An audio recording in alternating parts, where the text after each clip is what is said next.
Dentro de las relaciones de pareja hay un componente muy importante que los papás deben asumir y son los hijos. Este video aplica tanto para las personas que ya son padres como para aquellas parejas que están pensando en tener hijos. ¿Por qué? Porque los hijos dentro de la pareja son el proyecto de vida más importante en común que dos seres humanos pueden tener. Y uno a veces se le olvida esto cuando, por ejemplo, uno fue papá sin querer, fue papá sin planificarlo, o simplemente pensó que lo tenía claro y cuando se enfrentó a la experiencia se dio cuenta que le faltaban ciertas cosas. Y es que yo siempre he pensado que uno, pues yo no soy mamá ni me gusta la maternidad, pero lo respeto y lo admiro profundamente.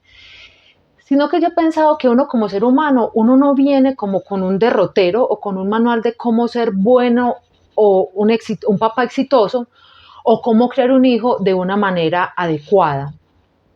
Porque todas las necesidades que presenta un hijo se van presentando en la marcha. Entonces uno puede, por ejemplo, los papás que fueron papás con los hijos planificados pueden tener muchas cosas en la cabeza y pensar que eso está bien. Pensar, por ejemplo, que listo, mi hijo en tal edad lo meto a clases de patinaje, lo meto a clases de canto, lo meto a natación, lo meto a clases de inglés, de francés, de alemán, ya le estoy planificando la universidad, tiene 2 meses, 2 años, ya tengo el fondo para pagarle la universidad, lo voy a mandar para Australia, para Canadá, y uno empieza a planificarle la vida a los hijos sin percatarse que más allá de que, claro, uno planificar la vida es importante y más porque pues un hijo conlleva una inversión económica bastante alta.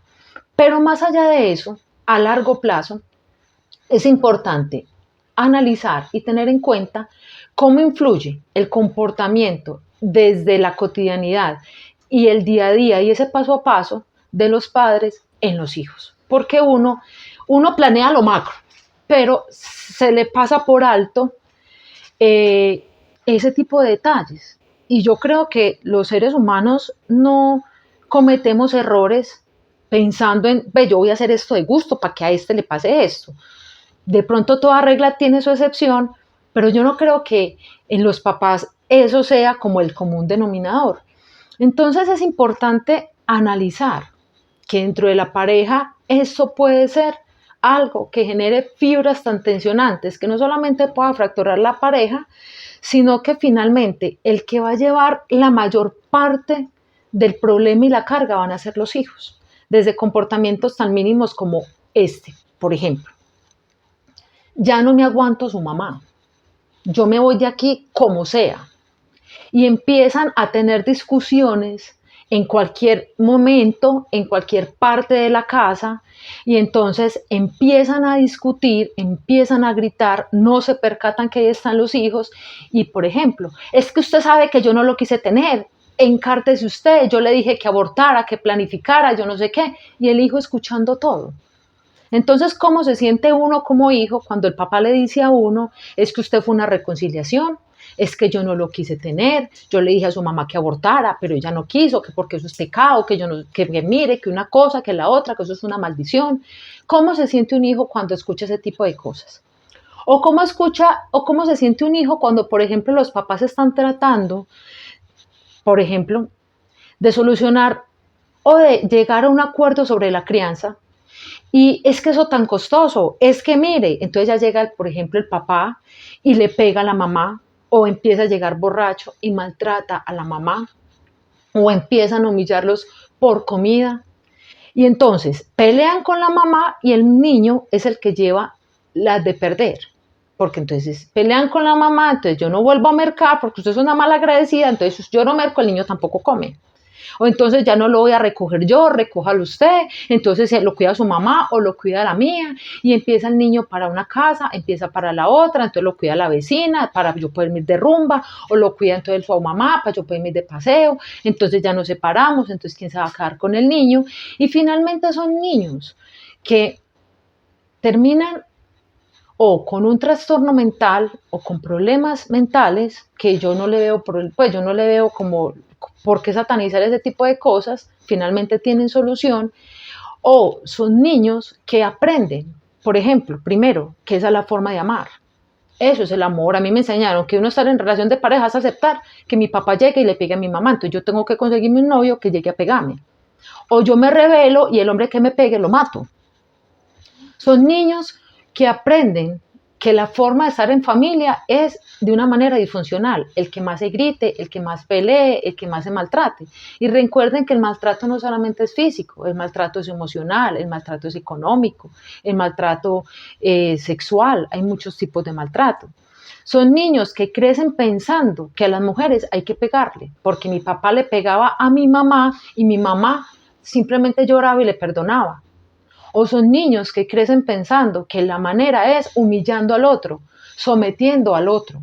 Son niños que crecen pensando que la única forma y la única solución es matarme, porque yo le estorbo al uno, porque le estorbo al otro, porque los dos hicieron su vida y yo quedé como a la intemperie. ¿Sí? O son niños que crecen pensando que la única forma de yo estar tranquilo es matar a mi mamá y a mi papá porque no me aguanto esa peleadera de los dos. Y el problema no es el problema, el problema es el problema es lo que pasa de ahí para adelante. Ese tema ya lo hemos visto en mi canal de YouTube, hay temas de esto, pero por ejemplo, la forma como yo me relaciono en la niñez.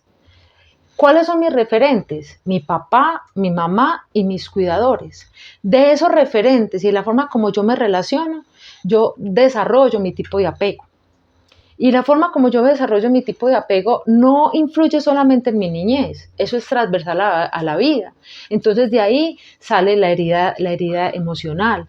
Y de ese apego y de esa herida emocional yo crezco y es como yo interactúo en mi edad adulta. Entonces ahí sale por ejemplo, la celopatía, sale, por ejemplo, los niños que empiezan a presentar comportamientos psicópatas, nacen, por ejemplo, los niños narcisistas, nacen las personas maltratadoras. No crea que la persona maltratadora, la persona narcisista, la persona psicópata se acostó con una personalidad y se levanta con otra. No. Eso es un recorrido en la vida, eso es como uno coger toda la vida y agruparla y salir eso. Por eso es que a veces es tan difícil. Por eso es que yo le he dicho a mis pacientes, es que nadie cambia por nadie. No crea que en la persona alcohólica por usted se va a rehabilitar.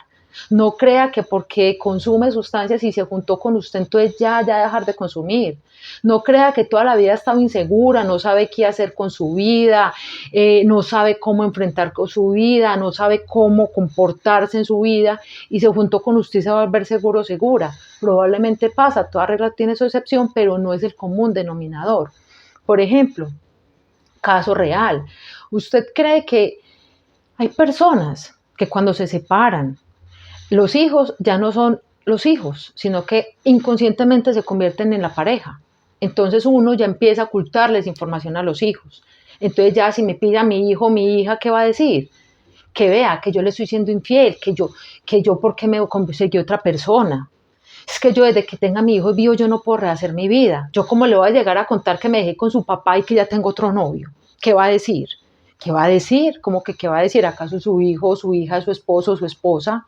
Y es aprender a manejar eso. Pero claro, como en la vida, en la niñez no se le mostró a los hijos que las cosas se pueden solucionar hablando, cuando yo que le enseñé que las cosas se solucionan ocultándolas, porque yo no sé enfrentar la situación. Entonces, mi hijo que crece pensando que todo se soluciona ocultando la situación.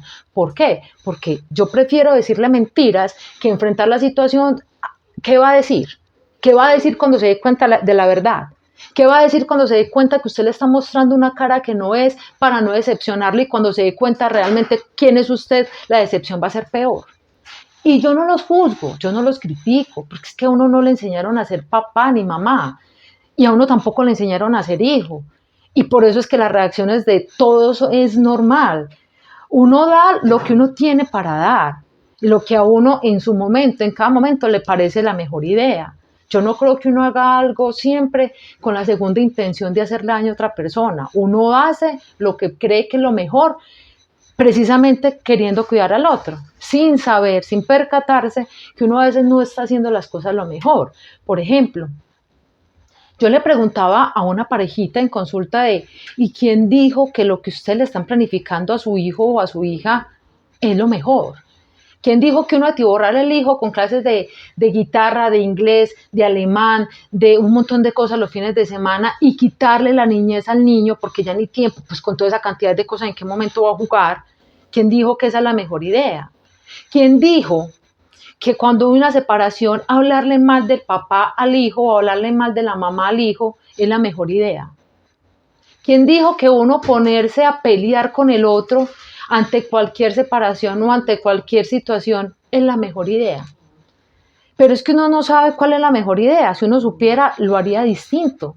Entonces, es importante que uno antes de hacer algo, no significa que usted no lo pueda hacer, sino que cuando usted vaya a hacer algo, trate de hacerlo de la mejor manera, ya pensando en que usted tiene hasta cierta edad la responsabilidad de otra persona encima, porque eso es otra de pronto de las falencias que yo me he encontrado en consulta y son esos papás que ya son papás y que no se han percatado ni siquiera que son papás y quieren seguir llevando una vida de soltero. Entonces quieren seguir saliendo a rumbear y no está mal. Lo que pasa es que ya hay que tener una planificación diferente. Entonces quieren seguir teniendo la vida con los amigos normal, quieren seguir saliendo a rumbear normal, quieren seguir haciendo lo mismo que hacían cuando ellos no estaban. Y a partir de que usted ya es mamá o papá, hay que empezar a pensar no solo en pareja, sino también en la responsabilidad que usted tiene con un otro y saber que lo que usted haga con ese niño va a ser el adolescente y el adulto. Entonces, eso es algo que es transversal y que uno no se tiene que tomar todo tan en serio, pero que bajo la responsabilidad de lo que es un proyecto de vida, de lo que es un proyecto tan importante como es tener un hijo o una hija, hasta cosas tan mínimas de cómo se tratan, de cómo se hablan, de cómo es la comunicación. Y la comunicación no solamente verbal, sino también la comunicación desde el comportamiento, de las cosas que también ven en la televisión, de la forma como se comunican, de cuando invitan amigos a la casa, cómo se hablan, de qué música escuchan, de qué libros leen, de qué tipo de paseos ustedes eligen, teniendo en cuenta siempre que también hay que buscar una buena educación y un buen ejemplo para los hijos. ¿Por qué? Porque uno puede decirles mil cosas y echarle toda la cantaleta que quiera, pero si desde el ejemplo, que es la comunicación no verbal y la más importante, usted no le demuestra unos hábitos sanos, no espere un ser humano sano.